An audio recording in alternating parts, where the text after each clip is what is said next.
You have found the Lines Injury Podcast for week number 8 in the National Football League. My name is Steven Andress, joined each and every week on this show by Will Carroll at Injury Expert on Twitter. More than 20 years of experience covering injuries in professional sports, has worked with professional teams themselves as well, and is the author of the new book, The Science of Football, available everywhere books are sold.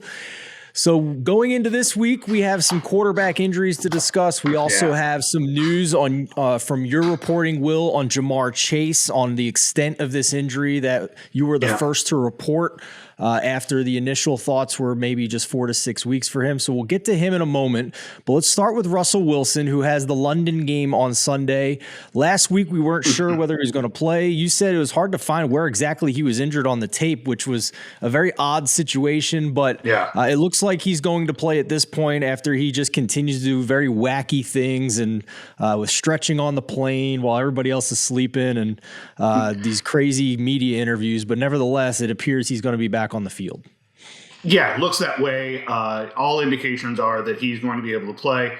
The idea that he was doing, high knees on the plane.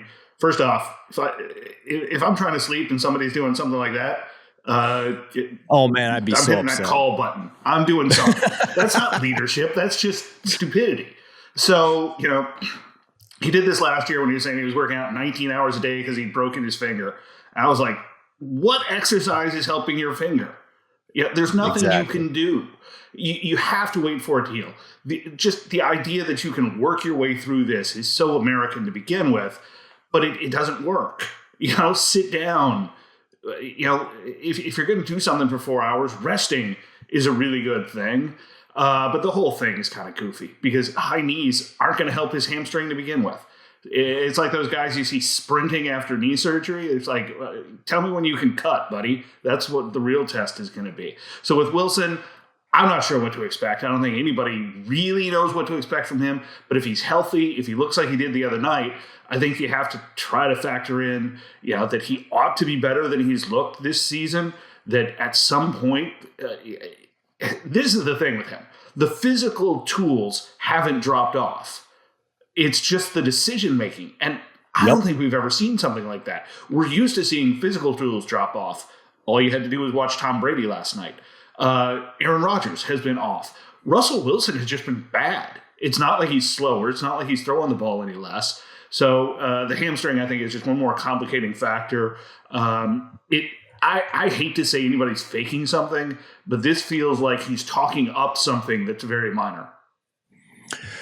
Broncos are a 2.5-point dog on the neutral field with a total of 40.5 in this one. I do think that the superior unit in this game is the Denver Broncos defense. We talked about it at length on the Megapod this week, so you can check that out on our YouTube channel over the weekend and see the betting angle I like in this game. And if you were late to get the best of this number, a reminder to join our Discord channel, top right corner of thelines.com, hit the button, and then within the Discord channel, go to the Rolls server, and you can get push notifications anytime anybody on our staff makes a bet. So valuable. We notified more than 3,000 followers on Monday of a rogue Denver plus 4.5.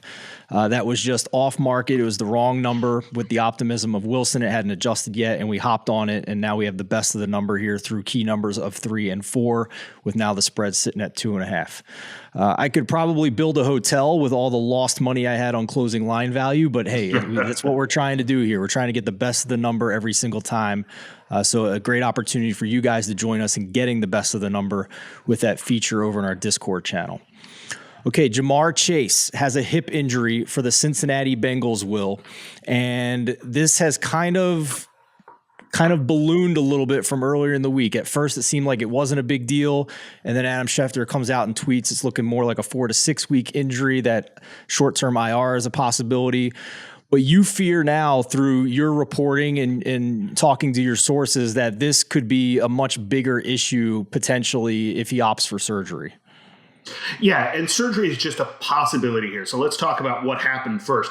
His hip basically got driven into the back of his hip socket. The leg goes in here. Your hip socket is a shallow kind of bowl with the cup or the ball inside it.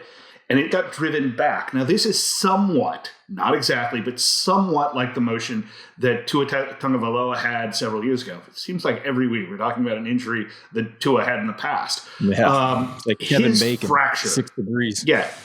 His fracture came out the back, dislocated as well as fractured.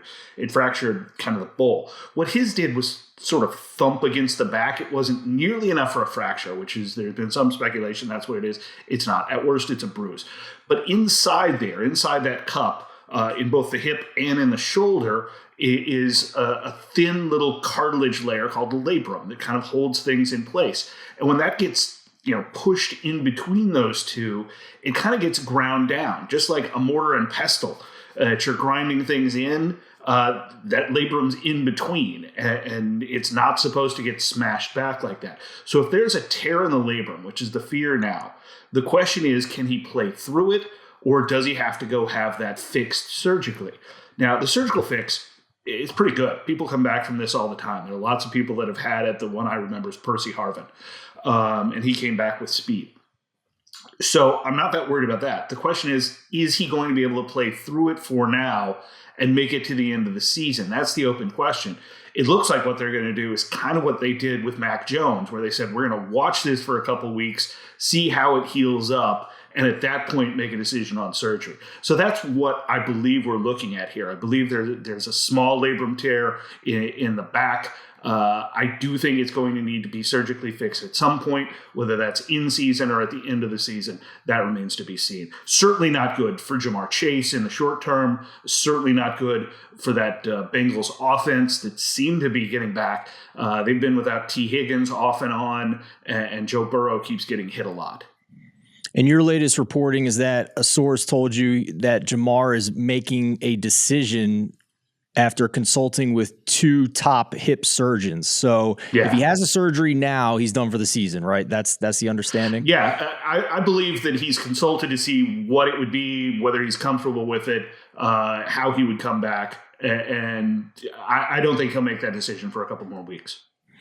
If he plays through this, is this a situation with high re-injury risk? How effective is this?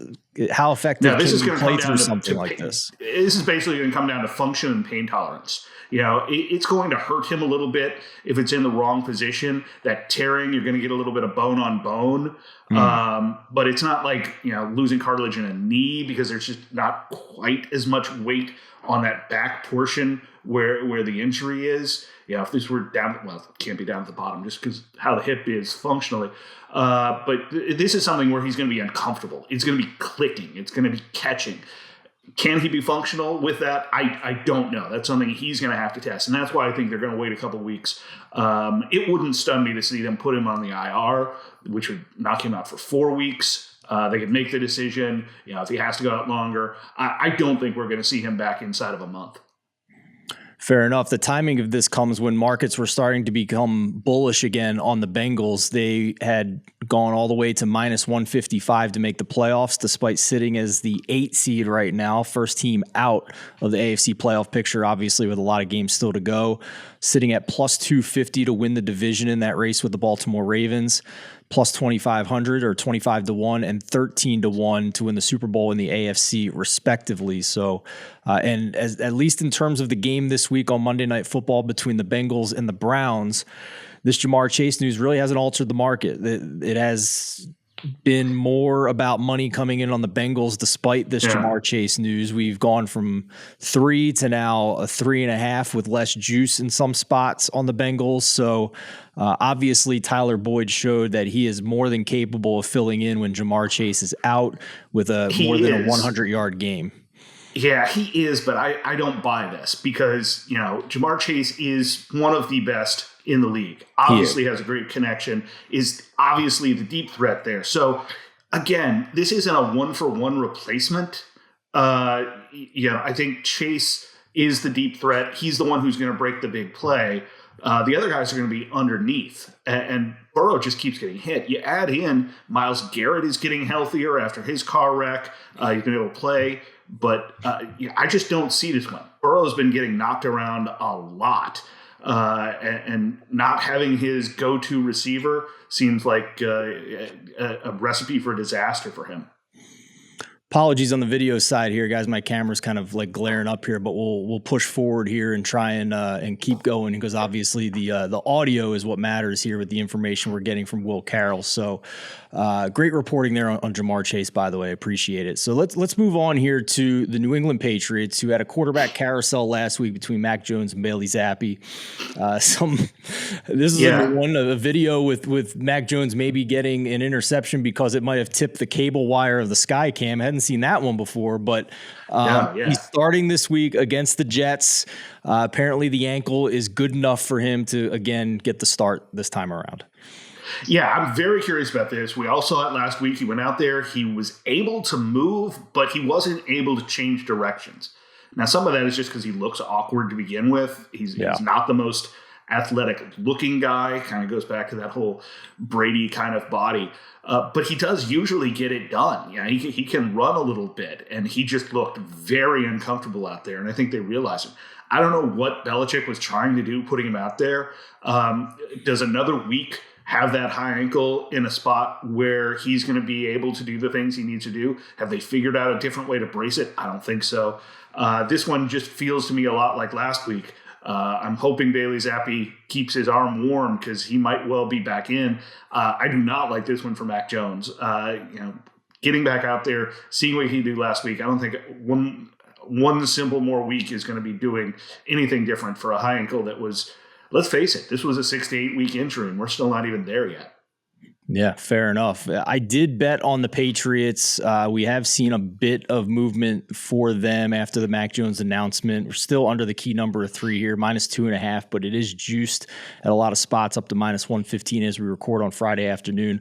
Low total here of 40, and I'm not betting it, but if I was, I'd bet the under because of the issue with Mac and his ankle, but also Zach Wilson has been putrid in the games that he's come back and played. There's only 32 starting quarterbacks each week in the NFL, and he is outside the top 32 in the weeks he's played this year when it comes to EPA, success rate, completion percentage over expected. Yeah. So even a hobbled Mac Jones probably better than Zach Wilson at this point. Yeah, Wilson also loses Breece Hall. ACL done for the year. He'll be back next year. He has every chance to come back from it, but that does not help Wilson or the Jets. On that note, James Robinson gets traded to the Jets, but we've talked about him in the past coming off that Achilles injury. He has not been as efficient in recent weeks as he was the first couple weeks of the season. Do you think that's just coincidence, or do you think it might be injury related off of an injury where we've had at least a pretty decent list of players who have not gotten back to their old pre-Achilles selves? Yeah, I don't think it's the Achilles. He's had some knee problems as well on the opposite side. That could be a gait issue. That could be just another knee issue. He's been somebody who's been a guy who gets nicked up all throughout his career, which is one of the reasons he had dropped so far in the draft. Bring him in. It was a really low draft pick. It was a little bit of desperation. He was a guy who was already falling further behind Travis Etienne. So I'm not terribly excited about it. I'm more worried about that knee. I want to see, did he make it through practice today? I haven't seen the final Friday report. How is he going to adjust in there? This isn't like Christian McCaffrey. This is a situation where I think they just need another live body at this stage. I'm still not convinced Michael Carter doesn't end up the guy who gets more chances there. I don't know what they don't see in him, but it'll be interesting to see exactly how that goes. But you're right, that is a pure under. Yeah, I agree with you. I think this is a situation where Michael Carter gets most, if not all, of the receiving work out of that backfield, and then the two of them split the rushing touches on the ground between him and James Robinson. Okay, Ezekiel Elliott is doubtful. The official injury report came out for the Cowboys today on Friday. He is doubtful. Looks like the Tony Pollard show here. What do you know about Ezekiel Elliott and what he is dealing with? Yeah, got a little lucky. Looks like it is not any ACL involvement. Looks like a minor sprain here, but he's just not going to be stable enough to get out there. And we've seen a little bit of oddness with injuries there. We've seen a lot of lateral injuries. Micah Parsons with the groin, his was being pushed out. We've seen Dalton Schultz there. having the PCL sprain that keeps coming back. So with Elliott, I think this is very minor, but it's there was supposedly very severe swelling in the back of his knee. Wasn't able to get very comfortable with it and didn't make enough progress this week. So I don't think this is going to be a long-term issue. The funny thing is, Tony Pollard's better. So, yep. Ezekiel Elliott's a big name with a big contract. And it's not like he's bad. For me, his whole value is in the fact that he's a little bit bigger and gets those goal line touches. But I don't think this is going to hurt the Cowboys at all. The market agrees with you because just on Friday, this line moved from 9.5 up to 10, even 10.5 in one spot for the Cowboys. Ezekiel Elliott is a non-factor in this handicap, and I agree with you that Tony Pollard is unquestionably an upgrade over Ezekiel Elliott touches at this point. Dating even all the way back to 2020 and 2021, if you look at the splits, Pollard was better in EPA per attempt. He's better in yards after contact per rush, and he was significantly better in success rate last season. Zeke only 38% success rate on the ground, Pollard 45%. So clear upgrade here. Chance for more explosive plays with Tony Pollard on the field more time, full time. And you go to the Megapod for a full breakdown here. I'm actually split with the rest of my co-hosts on this game. But I think that the Cowboys are one of the 5 best all-around rosters in the league right now. Whether they can beat the top teams is another question, but they played Detroit last week and Chicago this week. That's the bottom of the barrel in the NFL. Chicago looked like there's a little bit of hope last week, but they're so bad. Big step up in class this week, right? They get Washington 2 weeks ago. They had some red zone trouble there, led to optimism, and they cashed in on that against the Patriots with a bad rushing defense in New England. I'm very curious to see if they keep it going against one of the 3 best defenses in the league, in my mind, with Dallas. DK Metcalf. I'm going to check in here to see if we have any updates from the West Coast, but back-to-back DNPs on Wednesday and Thursday for him. Obviously a huge portion of this Renaissance Seattle offense. What have you learned about him checking out what's going on with DK this week? Yeah, with Metcalf, this is a tough one because he's so unusual to begin with. I mean, he's just so big. He's Athletic, just so powerful. freak. Yeah, but this time it's a patellar tendon, and there's not a whole lot you can do with that. We saw in the very same game, both Mike Williams and J.C. Jackson were injured. J.C. Jackson's was a full dislocation of his patella and a full rupture of the patellar tendon. For Metcalf, it's just a minor grade 1 strain of the patellar tendon. That's still serious. Now, he does have more secondary stabilizers than everybody else. He's just got more muscles. But those muscles do put more strain on tendons. Tendons attach muscle to bone. In this case, man, that's a lot of muscle to attach. So, having any sort of strain there, which is a tear in the muscle fiber, is going to be tough. There is no way he is going to play this week. You have to wonder about, is this going to be 2 weeks, 3 weeks, 4 weeks? How quickly is he going to heal up? They've already hit him with biologics. They've already taken some tests to see exactly how that strain is healing up. Almost said sprain. But the strain there, they're ultrasounding this thing 2 and 3 times a day, which is great. I think that all teams should be doing this. I mean, ultrasound, everybody knows it from visualizing a baby. You can get a good picture of it. You can do that with muscle. You can go in and say, where is the strain? How is that healing up? And it's not like an MRI where you're taking a bunch of radiation. You're paying thousands of dollars for the tech. So most teams in European soccer have one on the sidelines where they can, somebody strains the hamstring, you rub it on them, see exactly where it is, see exactly what's going on, whether they should go back in the game or not. The NFL is behind on that. All American sports are. So with DK, I think definitely out this week, definitely hurts that Lockett played but didn't play well. And now you start getting into some names that you don't know and you don't like. And you saw that Geno Smith was very reliant on who he had. Maybe Will Dissly pops up if you're looking for a tight end. But on betting, I'm just staying away from Seattle because I don't know what they're going to do without Metcalf.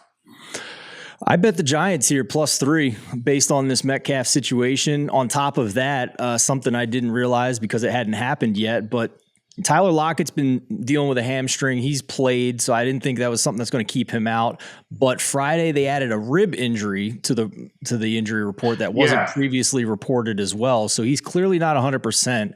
I think he's on the better side of questionable. I think he plays. But I do agree with you that Metcalf's on the wrong side of questionable in this game. Yeah, with Lockett, he just didn't have the same burst. You could see that on the tape. You definitely see that on the next gen. He just wasn't getting off the ball. He wasn't getting the same sort of separation. And the rib injury is interesting because they didn't report that earlier in the week. Did it happen in practice? It's the way it would seem. That you wouldn't think that would happen for a guy who was already banged up. But yeah, definitely don't like this one. Definitely like the Giants side. The Giants play more man coverage on defense than any team in the NFL. DK Metcalf has the third most targets among all receivers against man coverage. If Geno Smith doesn't have that, that's a big deal because Lockett is 40th in targets against man coverage and he's banged up. So I think this is a clear spot here where if Seattle was fully healthy, I was very bullish on them. I feel like they've made a lot of improvements, but their depth chart is very thin, especially at receiver. Yeah. And if they don't have one of these guys and the other is banged up, that's a very big deal for this offense. Absolutely. And the other thing is this, both those injuries with Metcalf and Jackson really put a spotlight on the NFL about grass versus turf. And people were very open about their disdain for turfs. Some turfs are better than others. But man, grass is just better. It's not like injuries can't happen. Diggs last year, dislocated his ankle on grass, and we've seen it before. But I think they need to take a really hard look at this because they can afford grass, even the internal places. We've got some domes that have those trays. There was a soccer game at Lucas Oil Stadium where the Colts play. I think about 6 years ago, where they actually trade in grass. I think it's definitely something they've got to look at. They can afford it. It's a question of does it make it better. All right, story of the day in the tabloids is Tom Brady and Giselle are officially getting divorced. I'm not going to delve into that. This is a sports betting website, but he certainly did not look, again, for the third consecutive week, sharp as a quarterback. We have to just consider the fact that he's in his mid-40s now, and it doesn't appear that he's throwing the deep ball with as much volume or consistency as he had in the past. He did hit the deep ball to Mike Evans in that game, but what's kind of your analysis of what you've seen from Tom Brady, the player, in this, what could be his final season? Yeah, I'm not sure about that, though. Father Time's undefeated. It was going to catch up with him sometime, avocados or not. So everything I see from Tom Brady is, yes, there's some aging going on. Same with Aaron Rodgers. He hasn't looked the same. Matt Ryan hasn't looked the same. But it's more the team around them. Tampa Bay just does not look the same. They don't look as confident. They don't look as deep. They've had injury problems. Mike Evans had the suspension that one game. Godwin's been hurt coming back from the ACL. Julio Jones is beat up, though he looked useful last night. Cameron Brate's had the concussion and the neck injury. That team is just not healthy, and it's just not good. The blocking hasn't been there. For Tom Brady, I just don't see it being as good a team around him, which makes it tough to read him. He's making throws. He shows that he can occasionally make the throw. He's not consistently doing. Same with Rodgers. Same with Ryan. I am curious whether that whole Miami story is true, and now that he can go anywhere he wants, whether he heads to Miami and takes over there. Who knows? Tom Brady can do anything he wants in life. He's got the deal to go to Fox next. But so far, I'm still not completely selling shares on Tom Brady. He put up decent numbers, and he still shows. I'm waiting for the next gen on this because his arm should be the thing that gives us the signal, and as yet it hasn't. You can read more about Will's analysis of all the notable injuries here in Week 8 of the National Football League over at thelines.com. He also tweeted it out at Injury Expert. Going to hit a couple quick hitters here as I check out the injury report as of 5 o'clock Eastern time on Friday. Deebo Samuel is out for the 49ers with a hamstring injury, so probably more targets for Brandon Ayuk, Christian McCaffrey, George Kittle. I said it on the Megapod that I'm interested in the Niners this week regardless of whether Deebo plays, so go check out out that pod to see why I feel that way. It has more to do with the Rams offensive line than anything, who also lost their left tackle going into the bye week. Raheem Mostert is off the injury report for Miami. He is good to go. He will continue to start and be the lead back for them. Brandon Cooks is a questionable for Houston. That would be a big deal for them against a winnable game against Tennessee. He did have a full practice on Friday, so probably on the good side of questionable there. I think he's going to play. I think that team is interesting. They've made some changes up top, and Cooks is a player that once again could get traded. So I think that was really more about whether he wanted to be a Texan or not. And I think we are going to see some trades, which is interesting for the NFL. Yeah, for sure. Allen Lazard is out with a shoulder. Just a quick thought on him, Will, before we close up shop here. Yeah, mild separated shoulder. He landed on it. Tough one. Just wasn't going to be able to make it back this week, and he's been fairly clear about that. So they should get Christian Watson back, who they seemed excited about. Dobbs is there. Sammy Watkins should be more healthy, though I still don't think he's 100%, and that makes it tough to read Aaron Rodgers. That thumb. Think about all the talk we've had about the fractured thumb that Dak Prescott had and how tough it was for him to get back from that, even with a plating. The fact that with Rodgers, that he's struggling shouldn't surprise anyone. I don't think we've talked enough about it. Fair enough. And the really huge injury report of the week this week is between the Raiders and the New Orleans Saints. Devontae Adams back-to-back DMPs with what they're describing as a bad case of the flu. So keep an eye on him. Michael Thomas out again. We've talked about him at length on the pod. You can go back and listen to see what's going on with him and why he can't stay healthy. Jarvis Landry out again with an ankle. So down to Chris Olave in the receiving core. Andy Dalton will get the start again. Marshawn Lattimore, their top corner, out again with an abdomen injury. Andress Pete, their guard, is questionable. Ryan Ramczyk is off the injury report as well. Anybody there that you want to hit on? Lattimore is, when you hear abdominal, normally you think core injury, but it goes all the way down. This is functionally what we used to call a sports hernia. And it's been problematic. This is something they're going to try to get him through the season and fix it afterwards. It's not severe, but for what a defensive back has to do, for the kind of quickness that he has, I worry about that. I've actually been impressed with Olave and that Rashid Shaheed.